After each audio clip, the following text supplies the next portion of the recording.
Mike has 3 lives, and 9 of the world's most dangerous snakes are about to try and take them. Some possess venom that ranks among the most toxic ever measured in laboratory testing. Others are nowhere near the top of the toxicity charts, but still cause far more real-world deaths, simply because people keep stepping on them. By the end, Mike will face the most toxic land snake venom ever tested in a lab. But here's the twist you need to understand going in. Raw venom strength and real-world danger to humans are not the same thing at all. Sometimes the deadliest snake isn't the most toxic one. It's the one most likely to end up under your boot. Copperhead. Mike's hiking through the woods in North America when he steps on what looks like a pile of dead leaves. Except that pile of leaves has fangs. Copperheads are masters of camouflage, blending into forest floors so well that most people who get bitten never even see them coming. They're responsible for more venomous snake bites in the US than any other species. But here's the twist. Most bites aren't nearly as dangerous as you'd think. The bite feels like getting stabbed with 2 hot needles, followed by swelling, bruising, and some genuinely ugly blood blisters. Fatal copperhead bites are exceptionally rare, especially when medical care is available. Mike walked away from this one with a limp and a story worth telling, nothing more. Eastern diamondback rattlesnake.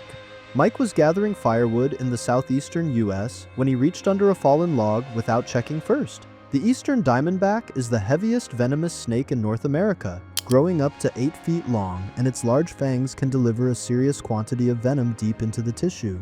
Severe envenoming from this snake can cause rapidly expanding swelling, blistering, bleeding abnormalities, and dangerously low blood pressure as the body struggles to keep up with the damage. Without fast treatment, the outcome can turn critical quickly. Mike's habit of reaching before looking nearly cost him his hand, but anti-venom arrived in time. Lesson unlearned, probably. Puff adder. Picture a fat, slow-moving snake that looks like it gave up on life. That's the puff adder, and it's exactly why it causes so many bites. Unlike most snakes, it doesn't slither away when it senses you coming. It just stays put, perfectly camouflaged in leaves and dirt, waiting for someone to make a mistake. Mike was walking a farm path at dusk when his boot came down an inch too close. The bite triggers severe swelling and tissue damage, and blood clotting can go seriously wrong without treatment. It causes a huge share of serious bites across Africa and is often called one of the continent's most dangerous snakes. Not because every bite is fatal, but because people accidentally step on it constantly. Mike got anti-venom in time, but he's checking every path twice now. Coral snake. Mike was reaching for a branch to pull himself up a trail in the Americas when something wrapped in bands of red, yellow, and black sank its teeth in. There's an old rhyme. Red touches yellow, kills a fellow. But that's only a rough North American shortcut, not a universal rule, and definitely not something to trust anywhere else in the world. Coral snakes have small, fixed fangs and often latch on and chew when they bite. But even a brief bite must be treated as an emergency, because serious symptoms can remain hidden for hours. Here's how a severe untreated case could unfold. In the first hour, Mike feels almost nothing, maybe a little numbness, nothing alarming. A few hours later, his vision starts doubling, and his words come out slurred. Sometime after that, his eyelids stop responding on their own. Eventually, swallowing becomes a real fight, because the neurotoxin is slowly cutting the connection between brain and muscle. In the worst-case scenario, breathing itself becomes the hardest task of his life. That's the truly frightening part of this snake. The damage stays invisible until it's almost too late to act. Mike reached a hospital before the paralysis reached his breathing muscles. Boomslang. Mike reached toward what looked like just another branch in a tree in sub-Saharan Africa. It wasn't a branch. The boomslang is one of the more reluctant snakes on this list to bite, usually only doing so when it feels seriously cornered. Its venom is a hemotoxin that interferes with normal blood clotting, which can lead to bleeding from the gums, the eyes, and the nose in severe cases. What makes this snake especially dangerous is the delay. Symptoms can take anywhere from 5 to 30 hours to show up. In 1957, herpetologist Carl Schmidt was bitten by a juvenile boomslang, assumed it was minor, and died the next day from uncontrolled internal bleeding. Without species-specific anti-venom and hospital treatment, a serious boomslang envenomation can become fatal once that bleeding takes hold. Mike started noticing symptoms hours later and barely reached treatment in time. Saw-scaled viper. Mike was helping with harvest work across a rural stretch spanning the Middle East, Africa, and South Asia, where saw-scaled vipers are considered medically important snakes by health organizations worldwide. Barely 2 feet long, these snakes are often considered responsible for more snakebite deaths than any other genus on Earth. not because their venom is the strongest, but because several species live extremely close to densely populated farming communities. When threatened, they rub their scales together, producing a sizzling sound like something frying in a pan.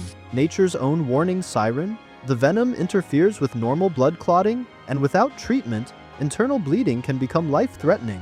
The real reason the death toll climbs so high isn't venom potency.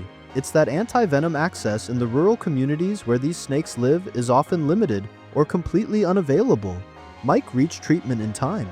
Many real victims never do, because the correct anti-venom may be hours away, or completely unavailable in their region.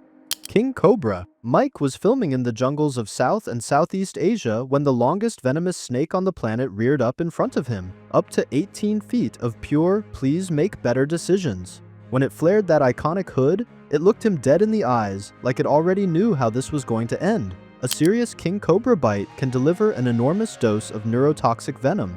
These toxins interfere with the nerve signals controlling movement and breathing, and without rapid ventilation support and anti-venom, respiratory failure can become fatal.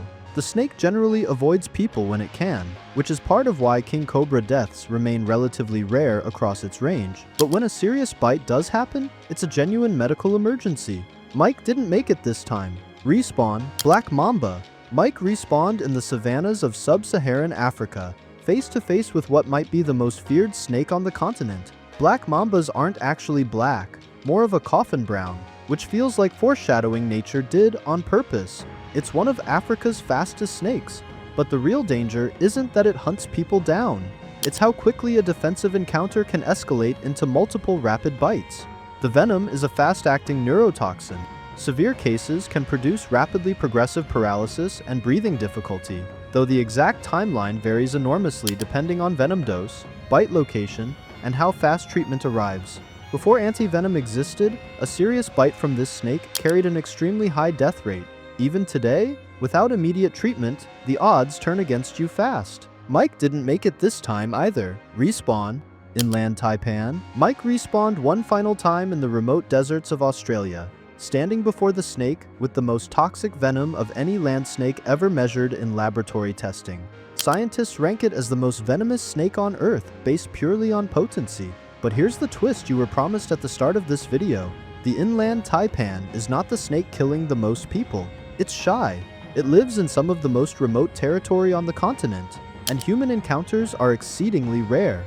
Only a handful of confirmed bites have ever been recorded in history, and with proper first aid and fast hospital treatment, every single documented victim has survived.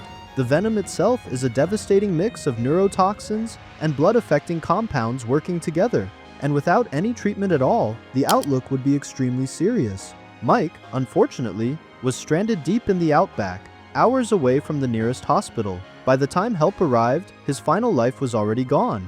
This time, there was no respawn. Conclusion: from the copperhead's usually survivable bite to the inland taipan's terrifying laboratory numbers, these snakes prove that danger isn't always about raw venom power. Sometimes, the deadliest snake isn't the most toxic one. It's the one most likely to end up under your boot. Effective anti-venoms exist for many of the snakes responsible for the greatest human death tolls. They just don't always reach the rural communities that need them most. Mike went through every one of these encounters, so you'd understand exactly what's out there. Some he walked away from, some he didn't. Either way, almost every encounter here began the same way, with someone stepping in the wrong spot or reaching toward the wrong branch. If a venomous snake bites you, don't wait for symptoms and don't try to catch it. Keep still and get emergency medical help immediately. Stay alert, know your local snakes, and always check before you reach.